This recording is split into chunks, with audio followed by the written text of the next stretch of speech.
할렐루야. 오늘도 예배하는 여러분의 가정과 자녀들의 삶에 하나님 나라의 사랑과 기쁨과 평안이 가득하기를 축복합니다. 하나님의 말씀을 통해 우리를 향하신 주님의 은혜를 나누는 시간 되기를 소원합니다. 이 시간 사도신경으로 우리의 신앙을 고백하겠습니다. 나는 전능하신 아버지 하나님, 천지의 창조주를 믿습니다. 나는 그의 유일하신 아들, 우리 주 예수 그리스도를 믿습니다. 그는 성령으로 잉태되어 동정녀 마리아에게서 나시고 본디오 빌라도에게 고난을 받아 십자가에 못 박혀 죽으시고 장사된 지 사흘 만에 죽은 자 가운데서 다시 살아나셨으며 하늘에 오르시어 전능하신 아버지 하나님 우편에 앉아 계시다가 거기로부터 살아있는 자와 죽은 자를 심판하러 오십니다. 나는 성령을 믿으며 거룩한 공교회와 성도의 교제와 죄를 용서받는 것과 몸의 부활과 영생을 믿습니다. 아멘.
오늘 우리에게 주시는 하나님의 말씀은 창세기 3장 21절의 말씀입니다.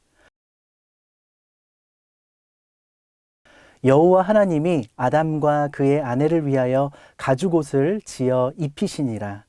아멘. 새 번역으로도 읽어드리겠습니다. 주 하나님이 가죽옷을 만들어서 아담과 그의 아내에게 입혀 주셨다. 창세기 3장에서는 죄가 어떻게 세상에 들어오게 되었는지에 대해서, 그리고 하나님께서 어떻게 하셨는지에 대해서 이야기하고 있습니다. 하나님은 세상을 창조하시고 두 명의 사람, 아담과 하와를 창조하셨습니다. 아담과 하와는 하나님의 형상을 따라 지음받은 특별하고 아름다운 존재들이었습니다. 하나님께서는 이 두 사람이 세상에서 가장 아름다운 공간인 에덴 동산에서 살게 하셨습니다. 에덴 동산은 인간과 자연이 함께 공존하며 고통과 불화 없이 평화를 누리며 사는 공간이었습니다. 아담과 하와에게는 그 동산을 마음껏 누릴 수 있는 자유가 있었죠. 하지만 하나님은 그들에게 한 가지 중요한 지침을 제시하십니다. 바로 에덴 동산에 있는 모든 것을 자유롭게 먹되 동산 한가운데 있는 선악과만큼은 절대로 먹지 못한다는 것이었습니다. 이는 하나님께서 아담과 하와에게 주신 유일한 지침이었고 하나님이 최초로 세우신 하나님 나라의 법이었습니다. 아담과 하와에게는 자신들의 뜻대로 할 수 있는 자유의지가 있었습니다. 물론 그들이 하나님의 형상을 따라 지음받은 만물의 영장이었지만 그들 역시 피조물로서 하나님의 명령에 순종해야만 했습니다. 그대로 한다면 에덴 동산에서 영원히 행복하게 살 수 있었죠.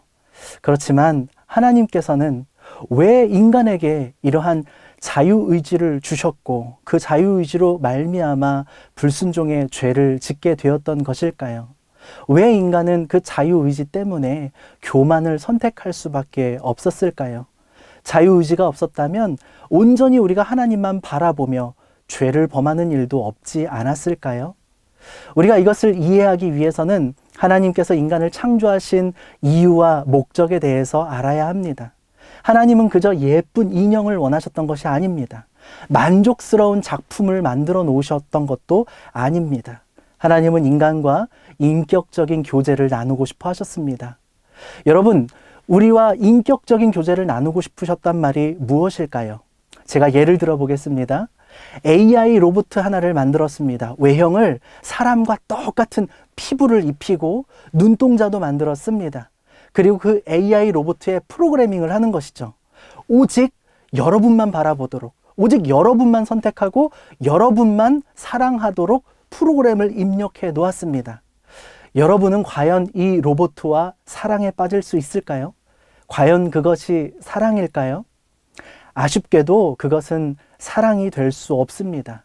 왜냐하면 인격적인 교제란 인격과 인격이 만나서 하는 것이기 때문입니다. 인격이란 것이 무엇입니까? 지정의를 가지고 나를 선택할 수도 혹은 나를 거부할 수도 있는 것입니다. 예를 들어서 결혼 전에 제 아내에게는 저보다 더 멋진 많은 후보들이 있지 않았겠습니까? 그럼에도 불구하고 다른 것들을 거절하고 저를 선택해 준 것이 바로 인격적인 선택이신 것이죠. 하나님은 인간을 창조하시고 또 우리에게 선택할 수 있는 자유와 인격을 허락하신 후에 우리의 지정의로 하나님을 선택하고 하나님을 사랑하기를 원하셨습니다. 수많은 거부의 가능성을 염두에 두시면서도 그 리스크를 감수하시면서도 우리와 인격적인 교제를 원하셨던 것이죠. 너무나 안타깝게도 인간은 뱀의 유혹 가운데 죄를 짓게 되었고 그 대가는 매우 가혹했습니다. 자유롭게 누릴 수 있는 이 에덴 동산에서 쫓겨나게 된 것이죠. 인간은 에덴 동산에서의 이 모든 행복을 놓치게 되었습니다. 하나님으로부터 멀어졌기 때문입니다. 인간이 자신의 욕심을 선택한 죄의 결과였습니다. 하지만 하나님은 끝까지 우리를 사랑하셨습니다. 여자의 후손이 뱀의 머리를 상하게 할 것이라는 예수 그리스도를 예포하는 이 원시 복음을 선포해 주셨고요. 특별히 가죽옷을 입혀 주셨다고 오늘 본문은 기록하고 있습니다. 가죽옷이 무엇입니까? 어떤 동물의 피를 흘리고 동물의 대가를 치른 후에 우리에게 선물해 주신 것이 아닙니까? 사랑하는 여러분, 이처럼 하나님은 죄인인 우리의 인생마저도 끝까지 사랑하여 주셨습니다. 예수 그리스도를 보내주시고 예수 그리스도의 보혈로 말미암아서 우리로 하여금 다시 하나님과 하나 될 수 있도록 주님께서 은혜를 선물해 주신 것이죠. 이 하나님을 우리 평생에 순종하고 따르며 우리도 끝까지 하나님을 사랑하며 그 하나님 앞에 순종하며 나아갈 수 있는 여러분들의 가정이 되시기를, 그 사랑과 은혜를 마음껏 누리며 찬양할 수 있는 가정이 되시기를 주님의 이름으로 축복합니다. 오늘 이 시간에도 하나님의 끝없는 사랑이 여러분들을 감싸고 있다는 사실을, 하나님께서 여러분들을 선택하셨다는 사실을 기억하시고, 우리도 우리의 몸과 마음을 다해서 하나님을 선택하고 하나님을 사랑하고 하나님의 말씀에 순종하며 나아가며 또 하나님께서 예비하신 은혜와 축복을 마음껏 누릴 수 있는 축복의 인생, 축복의 가정이 되시기를 주님의 이름으로 축복합니다. 이 시간 함께 기도하겠습니다. 우리를 끝까지 사랑하시며 언제나 선한 길로 우리를 인도하시는 하나님, 오늘도 크신 사랑과 은혜에 감사드립니다. 우리 가정이 하나님 말씀에 순종하게 하시고 하나님이 기뻐하시지 않는 죄와 유혹을 이길 수 있는 힘을 허락해 주시옵소서. 날마다 하나님을 선택하는 우리 가정, 우리 자녀들이 되게 하여 주시옵소서. 우리를 끝까지 사랑하시는 예수 그리스도의 이름으로 기도합니다. 아멘. 이제 다 함께 주님께서 가르쳐 주신 기도로 함께 기도합니다. 하늘에 계신 우리 아버지, 아버지의 이름을 거룩하게 하시며 아버지의 나라가 오게 하시며 아버지의 뜻이 하늘에서와 같이 땅에서도 이루어지게 하소서. 오늘 우리에게 일용할 양식을 주시고 우리가 우리에게 잘못한 사람을 용서하여 준 것 같이 우리 죄를 용서하여 주시고 우리를 시험에 빠지지 않게 하시고 악에서 구하소서. 나라와 권능과 영광이 영원히 아버지의 것입니다. 아멘.